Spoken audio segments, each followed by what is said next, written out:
Ja se nadam da će ovo danas biti neke lijepe teme, imajući u vidu da smo upravo otvorili 56. praznik Mimoze, tako da evo želim još jednom svima, vidim ovdje da ima puno medija iz regiona, da vam poželim dobrodošlicu u Herceg Novi, dobrodošlicu u Crnu Goru. Zaista praznik Mimoze je jedan poseban praznik ne samo za Herceg Novi nego za cijelu našu zemlju.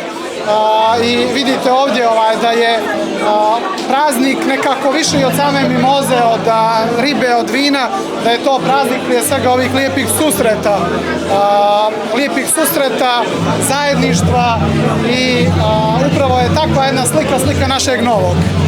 Novi je prepoznat po gostoprimstvu Novljanki i Novljana i čini mi se da ako se po ovome kako je danas počeo sam praznik Mimoze može protumačiti kako će nam biti ova godina u turističkom smislu, ja sam veliki optimista.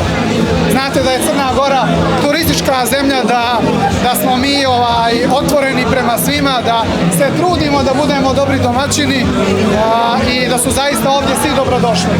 Posebno su nam važni prijatelji naši, ja ih ne zovem gosti, nego prijatelji iz regije. Vidim da su ovdje danas u velikom broju, tako da još jednom zaista jedna dobra poruka odavde iz Novoga danas o ovoj regionalnoj saradnji i o tome kako zaista smo imali i zajedničku prošlost, imamo zajedničku sadašnjost i sasvim sigurno i zajedničku budućnost.